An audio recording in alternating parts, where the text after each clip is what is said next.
நடிகர் ரஜினி என்னதான் உலகம் ஃபுல்லா தெரிஞ்ச ஃபேமஸான ஹீரோவா இருந்தாலும் பல கோடி சம்பளம் வாங்கினாலும் தன்னோட தனிப்பட்ட வாழ்க்கையில நிம்மதியே இல்லைன்னு பல மேடைகள் அவரே சொல்லியிருக்காரு. இதுக்கெல்லாம் முக்கிய காரணம் அவரோட 2 மகள்கள் தான். ரஜினிக்கு அடிக்கடி உடம்பு சரியில்லாம போறதுக்கும் வீட்டு பிரச்சனையினால உருவாக்குற அழுத்தமே காரணம்னு சொல்லப்படுது.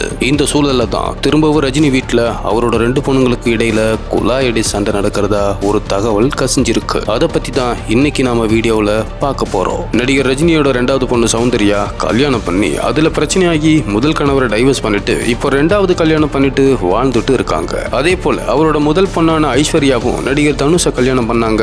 இப்போ 2 பேரும் டைவர்ஸ் கேட்டு கோர்ட்டுக்கு அலைஞ்சிட்டு இருக்காங்க. தன்னோட 2 மகள்களின் திருமண வாழ்க்கையும் மாறி மாறி இப்படி இருக்கிறதுங்கிறது தான் ரஜினிகாந்துக்கு பெரிய மன உளைச்சலா இருக்குதான். அது போக அவரோட மனைவி லதாவும் அப்பப்போ பொண்ணுங்க விஷயத்திலயும் சரி அவரோட திரைப்படங்கள் தொடர்பாகவும் சரி சில அழுத்தங்களை கொடுக்கறதாகவும் ரஜினியால அதை ஏத்துக்கிட்டு செய்ய முடியாம சிரமப்படுறதாகவும் சொல்லப்படுது. தன்னோட 2 பொண்ணுங்களுக்கும் ரொம்ப கிராண்டா கல்யாணம் பண்ணி வச்சு பேரன்களோட சந்தோஷமாக இருந்த சூப்பர் ஸ்டார் வாழ்க்கையில ஃபர்ஸ்ட் பெரிய புயல் வீச ஆரம்பிச்சது சௌந்தர்யா விவாகரத்து விஷயம் தானா. கல்யாணமான 4-5 வருஷத்திலேயே கணவர் வேணாம்னு சௌந்தர்யா வந்து நிக்க அதுக்கு பஞ்சாயத்து பிரச்சனைன்னு நிறைய ஃபேஸ் பண்ணாராம் நடிகர் ரஜினி. அப்புறம் அவங்களுக்கு ஒரு வழியா வேற மாப்பிளைய பார்த்து 2வது கல்யாணம் பண்ணி வச்சு அப்பாடா ஒரு பெரிய பிரச்சனை முடிஞ்சதுன்னு பார்த்தா அடுத்து முதல் பொண்ணான ஐஸ்வர்யாவும் விவாகரத்துன்னு வந்து நின்னு இருக்காங்க. இதனால பயங்கர அப்செட் ஆகியிருக்காரு ரஜினி. சரி ஒரு பொண்ணுக்கு தான் 2வது கல்யாணம் பண்ணியாச்சு, முதல் பொண்ணையாவது எப்படியாச்சும் மாப்பிள்ளை கூட சேர்ந்து வாழ வச்சிடுன்னு நிறைய ட்ரை பண்ணியிருக்காரு. ஆனா அது எதுவுமே கை கொடுக்கலையா.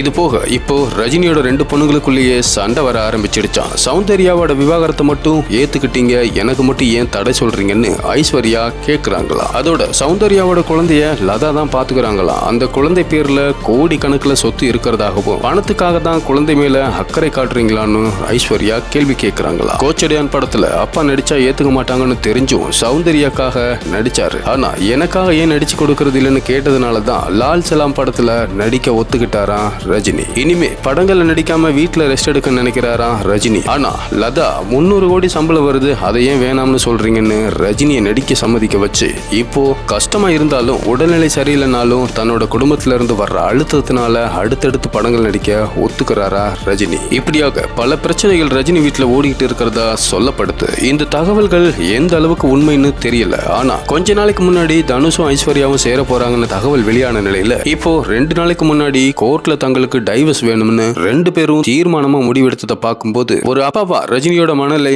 எப்படி இருக்கும். பாவம் தான் தலைவர். இந்த வீடியோ பத்தின உங்க கருத்தை கமெண்ட்ல சொல்லுங்க.